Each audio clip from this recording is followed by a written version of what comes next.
हम किसान हैं। ये देश तो युग युग से किसानों का देश है, लेकिन जब जब किसी जालिम ने हमला किया है, गंगा कसम हम किसानों ने अपनी तराकियां पिघलाकर तलवारें बनाई हैं। हमारी रगों में कायरों का खून नहीं है, कायरों का खून नहीं है हमारी रगों में।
मालकिन ऐसा तो तभी होता है जब H4 के बासिंदे और H5 के कार्टून मिल जाते हैं।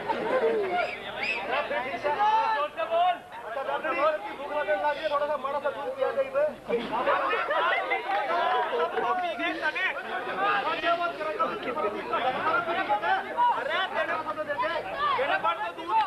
बोले दूध ला। यहाँ तो आसपास कहीं गैस गाय भैंस भी नहीं है, मैं दूध कहाँ से लाऊं?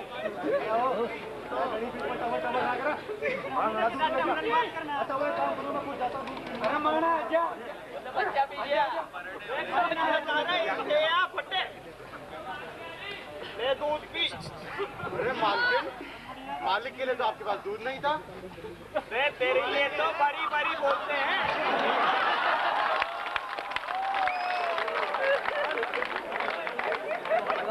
माने अब एक फिल्म दिखा दे। अरे फिल्म क्या, मैं यहीं आपको रंगीला के गाने दिखाता हूँ। दिखा।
जैसे ही जीना गाड़ी बंगला अगर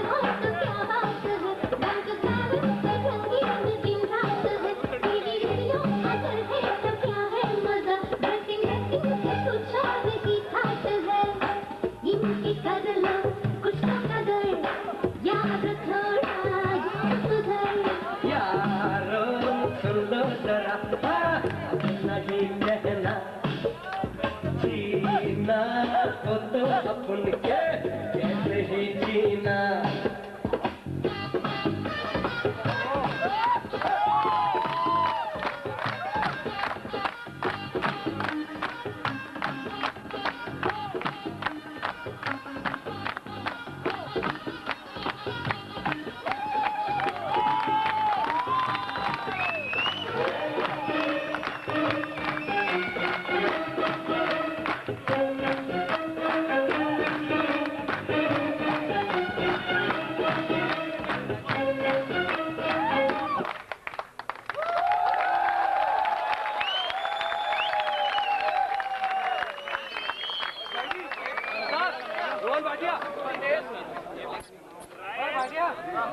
पट्टू ने तो मेरा दिल खुश कर दिया। बोले अब मुझे गोदी में उठा। अरे मालकिन, अगर मालिक ने ले किया तो हमें जूते मार के बाहर निकाल देंगे। जब एक चटनी ठानती है बात दिल में तो ठान लेती है। अब जो हो सो हो।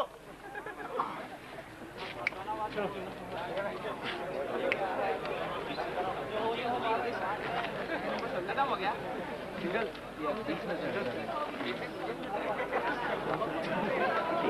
सिंगल को इधर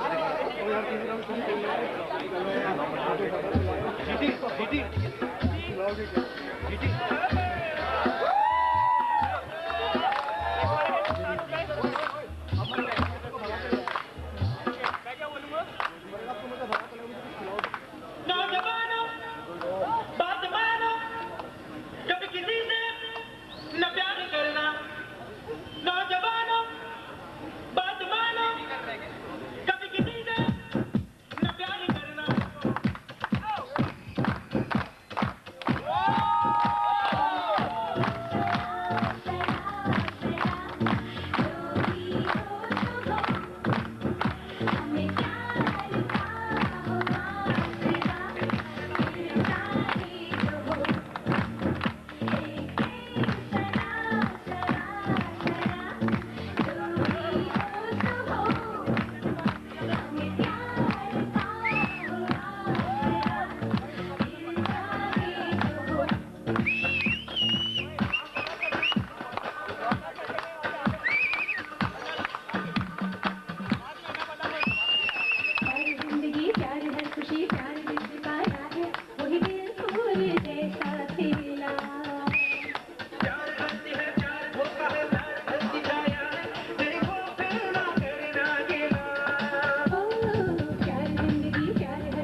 अरे मैं तुम्हें कुछ खिलाऊं ना खिलाऊं, पर होली जरूर खिलाऊंगा।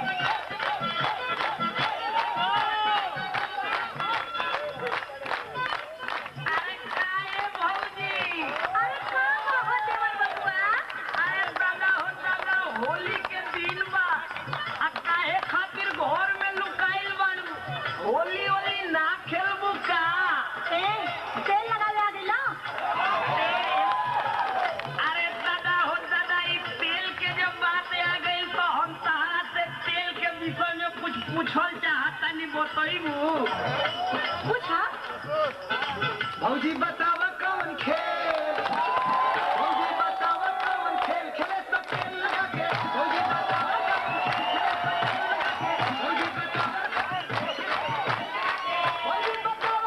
खेल खेले सब तेल लगा के, भौजी बतावा कौन खेल खेले सब तेल लगा के, पहले करेला तालमेल, खेले सब तेल लगा के, पहले करेला तालमेल, खेले सब तेल लगा के, पहले करेला तालमेल, खेले सब तेल लगा के। ऐसे ना भैला बबुआ फेल, ऐसे ना भैला बबुआ फेल, खेले सब तेल लगा के।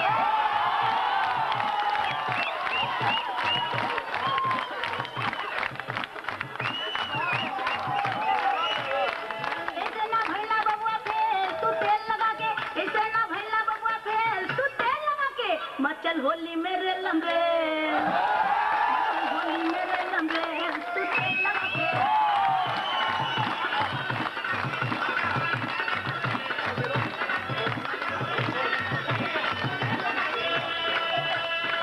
सवाल है, एक अश्लील मत जनिया।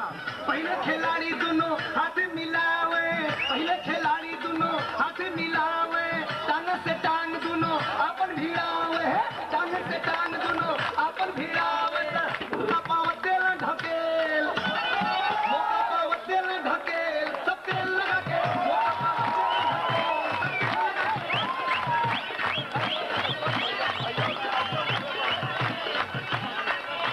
रंगी में भंगी जनी देवर मिलावा, रंगी में भंगी जिनी देवर मिलावा, ऐसन मजाक जिनी हमके सुनावा, ऐसन मजाक जिनी हमके सुनावा, ना तब पठावल जे बजेल, ना तब पठावल जे बजेल, तू तेल लगा के।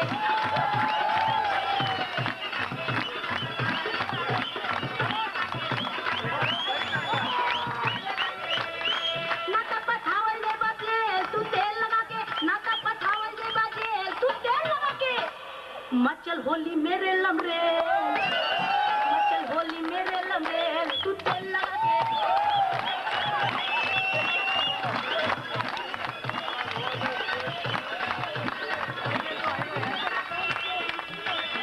हाथ मिलवल होला फिर अजमौल, बहिना में हाथ कपो कमर भरौल, हाथ मिलवल होला फिर अजमौल, बहिना में हाथ कपो कमर भरौल, पाले दे तगड़ा जाला हेल, पाले दे तगड़ा जाला हेल, खेला सब तेल लगा के,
भी एक सपना है।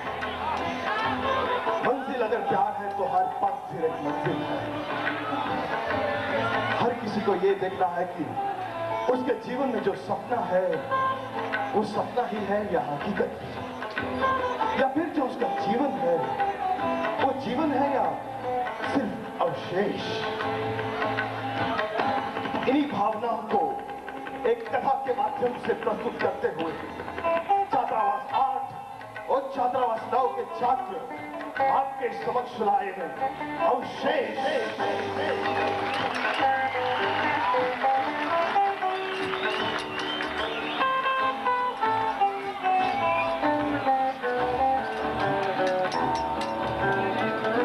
एक पैसा नहीं दूंगा।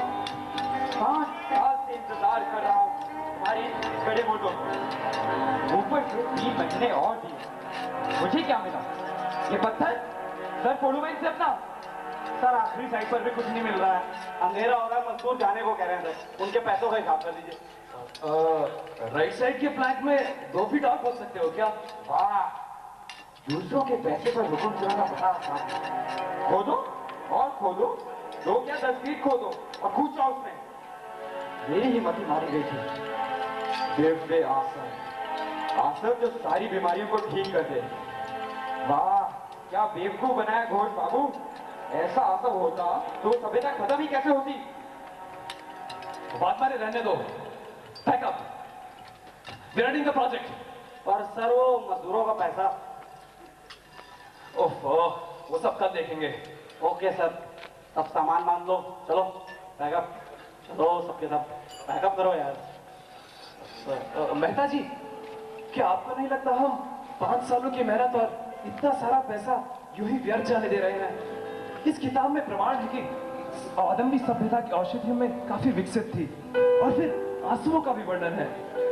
मेहता जी, मुझे यकीन है कि आदम भी कहीं पास ही है। अगर आप थोड़ा समय और दे दें तो। मुझे आप पर और आपकी किताब पर कोई भरोसा नहीं रहा है घोष बाबू। ये जिंदगी दवाइयां बेचते निकल गई, फिर भी मैंने आप पर भरोसा किया। 5 साल तक इन अस्थि पंजरों की खुदाई करवाई, और फिर 5 साल में जिस सभ्यता का सुराग भी नहीं मिला, थोड़े समय में वो क्या आसमान से टपक पड़ेगी या धरती से जाग उठेगी? बस अब मैं इसमें एक आना भी खर्च नहीं कर रहा हूं। अरे घोष बाबू, आपकी हालत तो मजनू जैसी हो गई है। छोड़िए इन पत्थरों को, कुछ नहीं मिलने वाला इनमें। तुम नहीं समझोगे। बरसों से जमीन में दफन किसी चीज को निकालने की खुशी।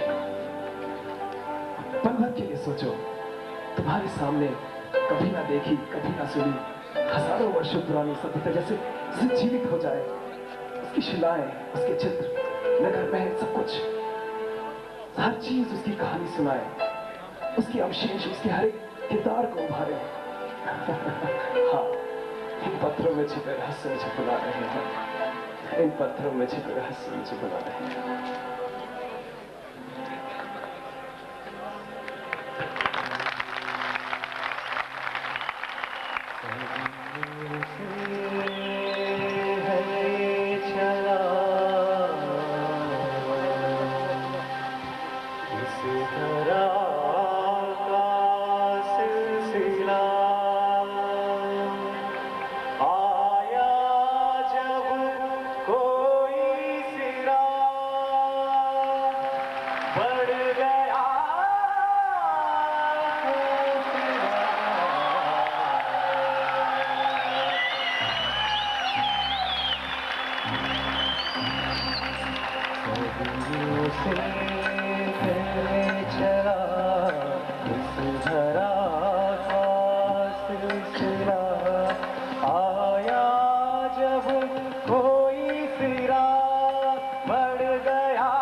सिला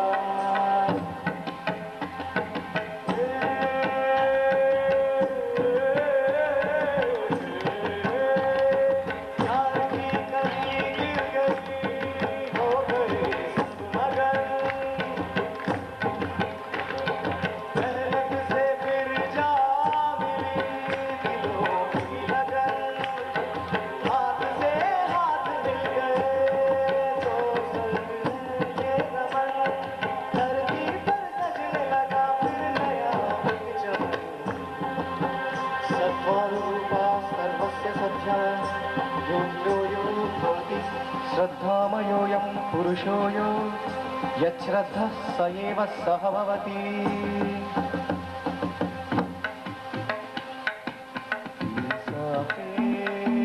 पन को मिली विचारों की जुबान पलक में ढूंढने लगा अपनी परछाइयाँ आसमानों के बीच में कौन से है जहां किस तरह से हो गई कुदरत ये बयां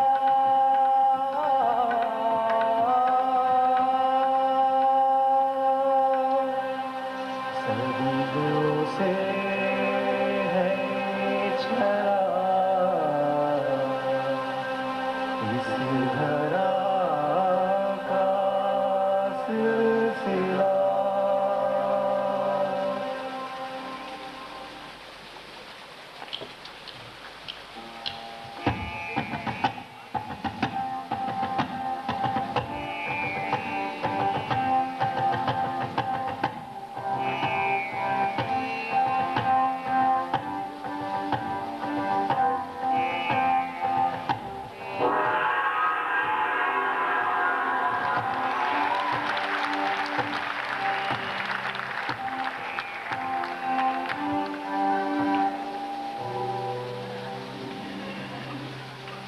आदम्बी वासियों, आज वर्ष के अंतिम दिन नवीहा क्षमा प्रार्थी गुनाहगारों की सुनाई करेंगे और क्षमा योग्य दोषियों को मुक्त करेंगे।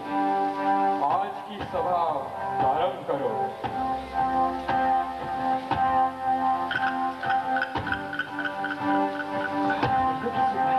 क्या यहाँ वेणु को मुक्त कर देंगे? द्वार क्या होगा?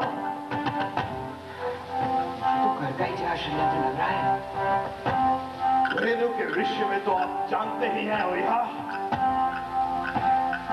हमारी संस्कृति के विरोध में कोई जंग को भड़काए तो क्या हमें उसे देखता रहना चाहिए? हमारे पूर्वज ज्ञानी थे, उनके ज्ञान की सुरक्षा आपका धर्म है। उनके ज्ञान को क्या जंग में बांटने देंगे ओया? मैंने किसी की संस्कृति को विरुद्ध नहीं भड़काया भैया, ना मैंने किसी पर अपने विचार बढ़े हैं। मैंने तो केवल लोगों को प्रश्न करने को कहा है। और किस ज्ञान की बात कर रहे हो तुम कर्क? वो ज्ञान जो जन के काम ना आए, वो ज्ञान ही किस काम का? कौन सा ऐसा ज्ञान है जो हमारे पूर्वजों के पास नहीं था? ज्ञान जन के काम तभी आता है वेणु जब अमीहा उसका प्रयोग करते हैं, ना कि जन। अमीहा, क्या वेणु को अब भी यह बताना पड़ेगा कि हमारे पूर्वज हमारे लिए दिव्य आसन बना गए, रणनीति और सेना प्रबल करने के प्रयोजन बना गए, नियम बना गए हैं जिसके आधार पर आदम्बी का विकास हो रहा है? यदि हमारे पूर्वज हमारे लिए कुछ कर गए हैं तो क्या हम सोचना तक छोड़ दें कर्क? ये कैसा नियम है कि आदम्बी में माता का कोई स्थान नहीं? ये कैसा नियम है कि आदम्बी के जन अपनी रक्षा स्वयं नहीं कर सकते? ये कैसा नियम है अभिहा जो विचारों को दबाए? सुरक्षा के लिए सेनाएं हैं अभिहा। वेणु को हमारे वीर सैनिकों के शौर्य पर संदेह है। और जहां तक विचारों की बात है तो नियमों के दायरे में रहकर भी विचार किया जा सकता है वेणु। लांछन नहीं कर, मैं तुम्हारी विद्या का सम्मान करता हूँ, पर वेणु बुरी तरह से गलत थी। आप इसे सही बता रहे हैं अभिहा? वो जो 16 साल तक कारागार में रहा, जिसमें आपके विरुद्ध षड्यंत्र रचा, जो शासन जन के हाथों में देने की बात कर रहा है। वेणु 16 साल कारागार में रहा, वो हमारा ज्ञान था कर। क्या ये सही नहीं कि कई बार वेणु के ज्ञान के कारण आदम्बी को कई प्रकार के लाभ हुए हैं। क्या तुम्हें यह नहीं लगता कि जन को सत्ता दे देने से और नवीन विचारों से आदम्बी का विकास होगा? और यहाँ आपको यह नहीं लगता कि दिव्य आंसू जैसी औषधियों को आम जन में बांटने से हम पुरुषों के ज्ञान का अनुचित प्रयोग कर रहे हैं? ये सब ज्ञान तुम्हारे लिए है, जन के लिए नहीं। फिर पारस का क्या होगा? पारस का क्या होगा इसकी चिंता करने की तुम्हें आवश्यकता नहीं। लेकिन अभी मैं कह रहा हम निर्णय ले चुके हैं। हमारी भूल के कारण उसे अपने जीवन के बहुमूल्य 16 वर्ष कारागार में बिताने पड़े। इसके लिए हम क्षमा चाहते हैं। आदम्बी के प्रियजनों, वेणु जैसे बुद्धिजीवी हमारे लिए सौभाग्य की बात है। हम आज इनकी सजा समाप्त करते हुए इन्हें राज सलाहकार का पद सौंपते हैं। अभी अत्यंत विद्वान और दयालु है। अभी हमजा मना मन, अभी हमजा मना मन, हमजा मना मन। वेणु की बेड़ियां खोल दो। वेणु, आप जनहित के लिए इस वर्ष कुछ प्रस्ताव रखें। अबे हाँ, चंद्रमा के अनुसार कल 9 वर्ष का प्रारंभ होगा। कल के दिन ग्रहों की दिशाएं भी शुभ हैं। हमारे इस भूमंडल में अन्य सभ्यताएं भी हैं। मुझे अपने निरीक्षणों से ज्ञात है कि हम यज्ञ विद्या द्वारा वहां की कुछ दिव्यात्माओं को बुला सकते हैं। वे आकर हमें भविष्य में विकास का मार्ग दिखाएंगे। अबे हाँ, इस प्रस्ताव से हम अत्यंत प्रसन्न हैं और उत्सुक भी। इस बार देवताओं की उपासना वेणु करेंगे। कर आप सारी सेना तैयारियों में वेणु की मदद करें। जैसी अभी की आज्ञा।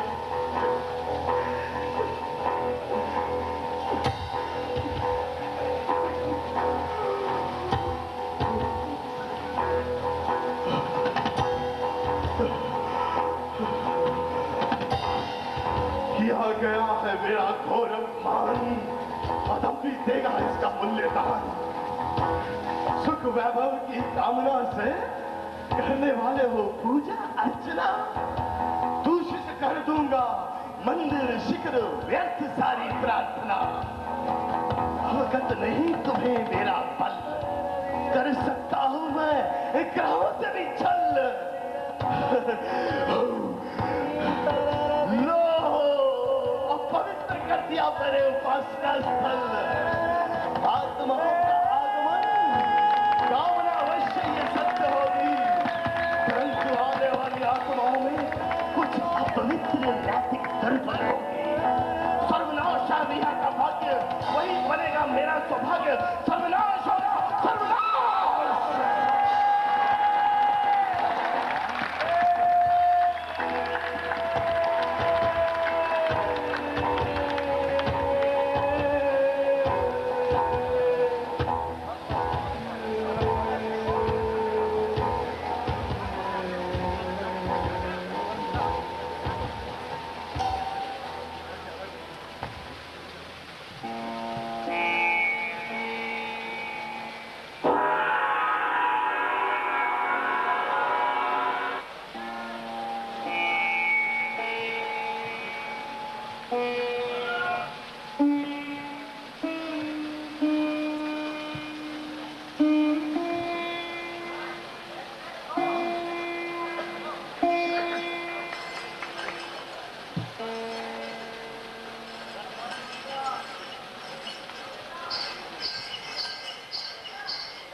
घोष बाबू, हम कहाँ आ गए?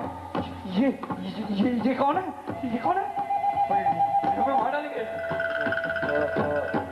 लगता है ये हमें कहीं चलने के लिए कह रहे हैं। वेणु,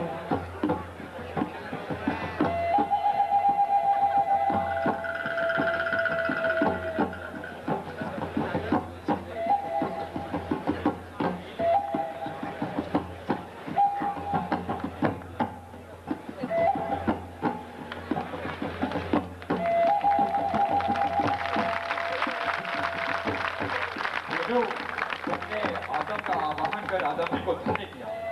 अब आदमी के सुख के दिन निकट आ रहे हैं, सारी समस्याओं का अंत होगा। यह निश्चय ही आदमी का सौभाग्य है कि स्वयं आदम यहाँ पधारे, लेकिन ऐसा इतिहास में कभी नहीं हुआ। ये बड़े ही आश्चर्य की बात है भैया।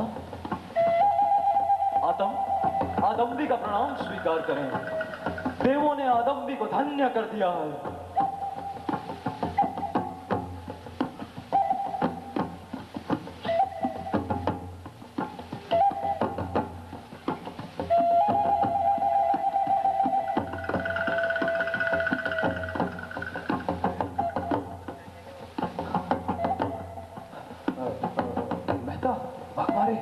ये तो वही सभ्यता है जिसे हम 5 सालों से ढूंढ रहे थे। देखो, वैसा ही मंदिर, वही महल और वो चिन्ह।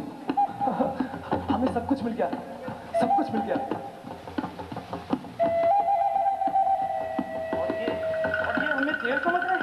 देव आदम, देव।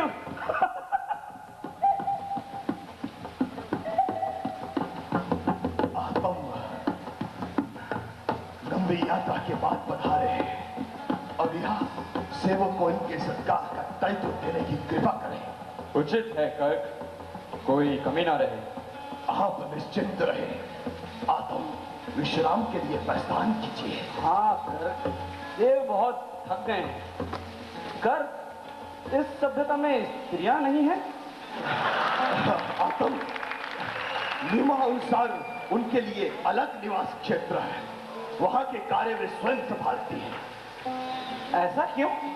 आदम, सभ्यता के विकास के लिए आने वाली नस्ल अच्छी होनी चाहिए। इसलिए वर्ष में केवल एक बार शुभ घड़ी में रात प्रहर मनाया जाता है, और इस रात प्रहर के बाहर वहां जाना अपराध है। अगर फिर भी कोई वहां चला जाए तो?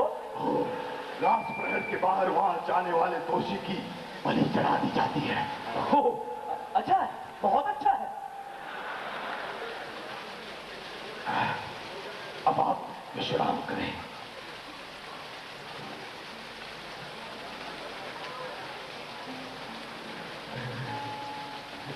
अवशेषों में सभ्यताओं की कहानी तलाशते लोगों के जीवन बीत जाते हैं, और आज हमें यहाँ सब कुछ जीवित मिल गया है। घोष, आप और मैं अच्छी तरह से जानते हैं कि हमें कोई आतंकवाद नहीं है। इससे पहले कि ये भेद खुले, हमें दिव्यास्त्र लेके यहाँ से निकल जाना चाहिए। आसव, मेहता आसव ही नहीं है सभ्यता में सब कुछ। इसकी कहानियां, इसकी घटनाएं, इसके लोग, कितनी सुंदर है ये सभ्यता। आप दोनों हर जगह परेशान ही रहेंगे। अरे हम देव हैं, आत्म हैं, जो चाहेंगे, जैसा चाहेंगे वैसा होगा।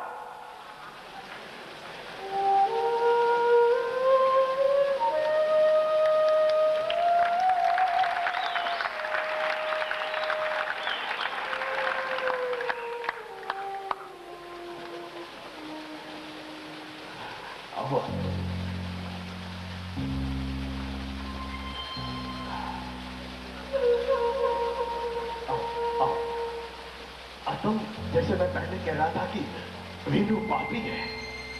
उसने परंपराओं का उल्लंघन किया है। वो जन को सोचने के लिए कहता है, संस्कृति पर प्रश्न करता है। उसके अनुसार मादाएं संस्कृति का अंग होनी चाहिए। ये कैसे संभव है? यदि मादा और नर बिना नक्षत्र के संभोग करेंगे तो नस्ल अच्छी कैसी होगी? और आदमी का समाज कुशल केवल इन नक्षत्रों की वजह से ही तो है। तुम सुंदर बर्तन बनाते हो, मिट्टी में जान डालते हो, ये सब कैसे संभव होता है? मेरी कुशलता और तुम कुशल किस प्रकार बने, क्या नियमों के फलस्वरूप? जी मैं वही तो कह रहा था, यह कुशलता बिना नियमों के संभव ही नहीं है। क्या यहाँ किसी को स्त्रियों से मिलने की इच्छा नहीं होती? नहीं आकम, यदि मैं यह सब सोचने लग गया तो कार्य संभव ही नहीं। नियम याद रहे बेकाई। वेणु संस्कृति के धागों को काटना चाहता है। एकमात्र मैं ही हूं आदम जो इस संस्कृति को बांधे हुआ हूं, ताकि ये सदा समृद्ध रहे। यदि वेणु का बस चले तो वो दिव्य आसुर जल में बांट देगा। दिव्य आसुर? ये क्या है? और जन को मिलने से इसको बुरा क्या है? दिव्य आसुर कोई मामूली औषध नहीं है आदम। ये अविहा के पूर्वजों को प्राप्त हुई है। इसके प्रयोग से मृत्यु सेनाएं भी जीवित हो जाती हैं आदम, पर इसका प्रयोग केवल अविहा करता है और कोई नहीं। और दिव्य आसुर के कारण ही वो चिर युवा। इसका सबसे अधिक प्रभाव उसके पुत्र पारस पर हुआ है। पारस दीर्घ काल से अविहा बनने की इच्छा से मन ही मन घुटता जा रहा। वेणु अविहा का विश्वास प्राप्त कर यह आसुर जन तक पहुंचाना चाहता है, पर मैं ऐसा नहीं होने दूंगा। सोचो तुम, यदि ये आसुर जन में बढ़ गया तो इसका मोल ही क्या रह जाएगा? दिव्य आसुर? अरे बुढ़े, इसे हासिल करने के लिए मैं कुछ भी कर सकता हूं, कुछ भी। तुझे क्या लग रहा है मैं तेरी इस आदमी की उन्नति के लिए यहाँ आया हूं? अब कोई और नहीं, तू ही मुझे ये आसुर दिलाएगा, तू ही। ये सब तुम्हें रोकना है ना, तो जनशक्ति को अपने हाथों में ले लो कर, और ये तुम मुद्रा से कर सकते हो। नहीं समझे? आओ तुम्हें समझाता हूं। जन को इकट्ठा करो, और हाँ, एक मुट्ठी भर तांबा देना, जल्दी कर। एक मुट्ठी पर तांबा आत्म को दे दो। जन एकत्र हो। आत्म आपको संबोधित करना चाहते हैं।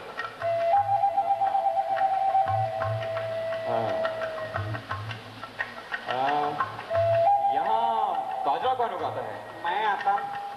तुम्हारा नाम क्या है? खंडल। खंडल? एक मिट्टी के बर्तन के तो मिकट को कितना बाजरा दोगे? एक टोकरी आता। अब इस मुट्ठी भर तांबे के लिए कितना बाजरा दोगे खंडल? 2 टोकरी आता। ध्यान से देखो खंडल, इस तांबे पर कर का चिन्ह है, उसकी मोहर है, मतलब कर का ज्ञान, कर की विद्या, मतलब कर की अनुमति, जिससे तुम कुछ भी कर सकते हो। अब इसका मोल कितना लगाओगे? अब तो ये अमूल्य है आतम, जीवन से भी अमूल्य। जीवन से भी अमूल्य, मतलब दिव्य आसुर से भी अमूल्य। मैं तुम सबको ये बराबर बांट देता हूँ, पर ये पर्याप्त नहीं। ऐसा करो, तुम स्वयं भी आपस में बांट लो।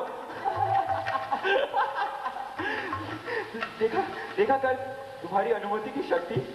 लोगों के मुंह पर तुमने लालच देखा, देखा कैसे झपट रहे थे। पर अब ये सोच भी रहे हैं, इससे तो लोग और विचार करने लगेंगे आत्म। मेरी शक्ति बढ़ेगी नहीं, कम ही होगी। तभी तुम कर को और मैं आत्म। मुद्रा चीज ही ऐसी है कर कि हर किसी को अपनी ओर खींचती है। इन्हें विचार करने दो, जितना सोचेंगे उतना फंसते चले जाएंगे। तुम मुद्रा कोश बना लो, फिर सब जन तुम्हारे इशारों पर नाचेंगे, फिर वेणु की बातें कोई नहीं सुनेगा। हाँ, जहां तक दिव्यासुर का सवाल है वो तुम मुझे दे दो, मेरे पास वो सुरक्षित रहेगा। सोचो कर, सोचो। कर का अंधा नहीं है आत्म। दिव्य आसुर के नाम से ही तुम्हारी आंखों की चमक को वो देख सकता है। तुम जानते हो कि तुम्हें दिव्य आसुर मैं ही दिला सकता हूं, तो तुम मेरी मदद करो आत्म, मेरी मदद करो। तुम्हारी सुरक्षा में आसुर मैं कैसे रख सकता हूं आत्म? यह इतना आसान नहीं है, पर यदि मैं अविहा बन जाऊं तो। पर इसके लिए सेनाएं चाहिए, सेनाएं। मैं जानता हूं कर, तुम मुझे आसुर देने का वादा करो, मैं तुम्हें अविहा बना दूंगा, चाहे फिर सेना से या इस मुद्रा से।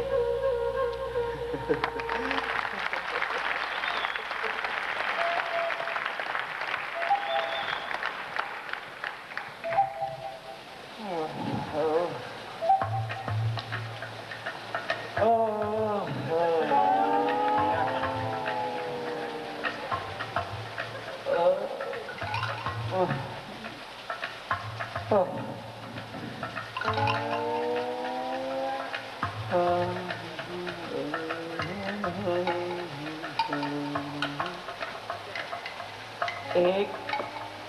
दो, तीन, चार। आदम भी मुझे तुझसे है प्यार। क्या है तेरी दारू, इस मंदिर में तेरी आरती उतारो। अब बस एक बकरा फंसा दे जो मेरे लिए आनंद का मार्ग खोल दे। अरे वाह, हम तो शायर हो गए। आतम, आतम। कौन है? आतम, मैं पारस। कौन पारस? जी मैं वो पारस। अरे पारस पारस, कौन पारस? जी मैं वो अविहा पुत्र। अविहा पुत्र? ओहो, अविहा पुत्र पारस। आओ आओ, बैठो। कहो, यहाँ आने का तुम्हारा प्रयोजन क्या है? जी मैं वो अपने बारे में आतम से कुछ पूछना चाहता था। हाँ हाँ, पूछो पूछो पूछो। तुम्हारा संकोच करने का कोई बात नहीं है। जी मैं वो जानना चाहता था कि हाँ हाँ बोलो। हाँ वो मुझसे कुछ मत छिपाओ पारस, मैं सब जानता हूँ। मैं तुम्हारे चेहरे पर दिव्य तेज देख सकता हूँ। तुम्हारी सोच बहुत गहरी है पारस। पर आदमवासी ऐसा नहीं सोचते, अविहा भी मुझ पे विश्वास नहीं करते। मैं उनके बराबर का पराक्रमी हूँ और उनकी हर आज्ञा का पालन करता हूँ, फिर भी वे मेरे विचारों को हीन मानते हैं। सेनापति, कर, सब मेरी बात अनसुनी कर देते हैं। कभी कभी मुझे ऐसा लगता है कि मेरे जीवन का कोई अर्थ ही नहीं है। मैं तुम्हारा दर्द समझ सकता हूँ पारस, और यह भी समझ सकता हूँ कि तुम्हें किस चीज का डर है। यह लो, पियो। नहीं, ये अविहा के परिवार के लिए वर्जित है आतम। अरे इसे आत्म के प्रसाद के रूप में स्वीकार करो पारस। शाबाश। तुम्हें यही डर है कि तुम्हारे पिता दिव्य आशों के कारण चिर युवा हैं और तुम्हारे अविहा बनने के कोई आसार नहीं है। ये तुम्हारे लिए दिव्य आशा का काम करेगी। पारस, तुम्हारी सबसे बड़ी शक्ति है तुम्हारा हक, तुम्हारी जिद। तुम जो करो तुम्हें प्रमाण देने की कोई आवश्यकता नहीं, तभी जन तुम्हारी बातें निहारेंगे। पर वो कर? अरे क्या अब भी तुम उस कर से डरते हो? नहीं, अब मैं उस बुड्ढे से नहीं डरता। सोचते सोचते ये खोपड़ी फिर गई है। ये यहाँ देखो पारस, सोचो कि मैं कर्क हूँ। तुम्हें कर्क की शक्ल बंदर जैसी नहीं लगती? नहीं, बंदर नहीं, भालू, भयानक भालू। कर्क, तुम भालू। पारस, अच्छा सुनो, अब तुम जाओ, पर मेरी बात हमेशा ध्यान रखना। तुम अविहा पुत्र हो, तुम सुंदर हो, तुम गलत हो ही नहीं सकते। पारस सुंदर है, पारस गलत नहीं हो सकता। वो गलत हो ही नहीं सकता, वो गलत नहीं।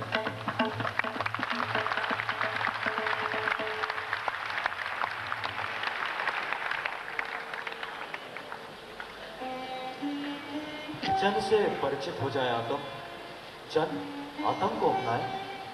ये सभी आदमदी की नींव है आदम। इन्हीं की उन्नति के लिए आपको यहाँ बुलाया गया है। इन्हें उठने के लिए कहो बेलू, मैं इन सबसे परिचित होना चाहता हूँ। मुझे सबसे पहले मिट्टी की चीजें दिखाओ। जन विसर्जित हो जाए। यहाँ है आदम, यहाँ इस तरह। शायद आप इन वस्तुओं की बात कर रहे थे। हाँ, इन सभी को मिट्टी से बनाया गया है। बहुत सुंदर है ये वेणु। मैं इनको इस रूप में देखूंगा, मैंने कभी कल्पना भी ना की थी। ये क्या है? माताओं की काफी अच्छी कल्पना की है कारीगर ने। नृत्य करती एक लड़की, यहाँ की संस्कृति का प्रतीक। हाँ आदम, ये तो बस एक खिलौना है जिससे अद्भुत चित्रकारी की जा सकती है। हाँ, मुझे भी कुछ ऐसा ही लगा था। और ये क्या है? इससे तो जरूर पानी ही पीते होंगे। नहीं आदम, ये एक वाद्य यंत्र है। इसकी ध्वनि से इंद्रियां वश में आ जाती हैं। इसमें पानी डालकर ध्वनि को तीव्र भी बनाया जा सकता है। पानी की मात्रा मन के भाव पर निर्भर करती है। बेबी मृकण, यहाँ आओ, आतम को इसका प्रयोग करके दिखा। पर वेणु, नियम अनुसार तो आतम चाहते हैं।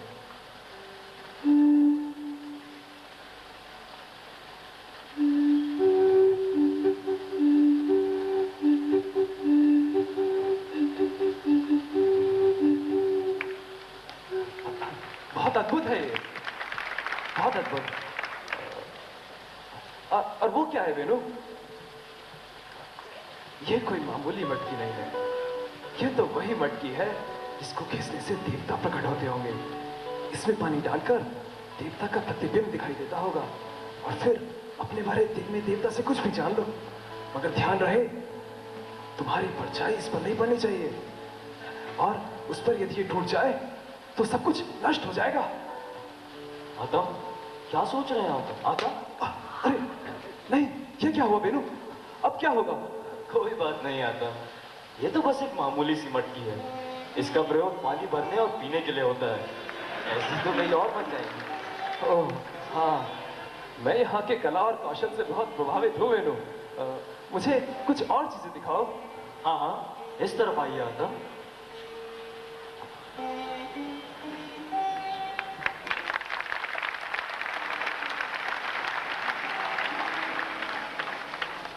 कस्ताली, तुम मंदिर के पास मेरी प्रतीक्षा करो।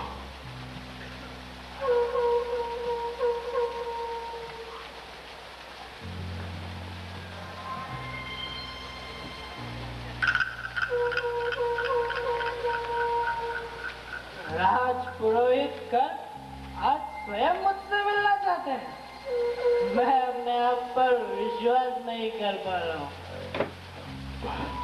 पारस, मैं ही तुम्हारी योग्यता को सही तरह से जानता हूं। अच्छा, तुम्हें अविहा बनने का शीघ्र ही अवसर प्राप्त होगा, पर वेणु सत्ता जनमत को देना चाहता है। हम दोनों को इस पर विचार करना होगा। अविहा बनने के लिए मुझे आपकी अनुमति की कोई आवश्यकता नहीं है। मैं अपने आत्मविश्वास के बल पर अविहा बनूंगा। पर आदमी को तो तुम्हारी योग्यता का प्रमाण देना होगा। मैं यहाँ किसी को प्रमाण देने नहीं आया हूँ कर। ये आदम भी मेरी है, पारस की। कल मैं यहाँ का अविहा बनूंगा। तब सभी मेरी आज्ञा का पालन करेंगे और तब तुम प्रमाण मांगने के लायक भी नहीं रहोगे कर। जो तुम बोल रहे हो उसका अर्थ भी समझते हो? मैं सब समझता हूँ कर। अरे अपनी शक्ल देखिए तुमने, बंदर लगता है बंदर। मैं सुंदर हूँ, सब मेरे यौवन से चलते हैं। मैं कर हो ही नहीं सकता, मैं कर नहीं। अरे पिता, मेरी बात सुनेंगे नहीं, और तुमने मेरा अपमान किया है। अब पूर्वजों का उत्तरदायित्व मुझ पर है।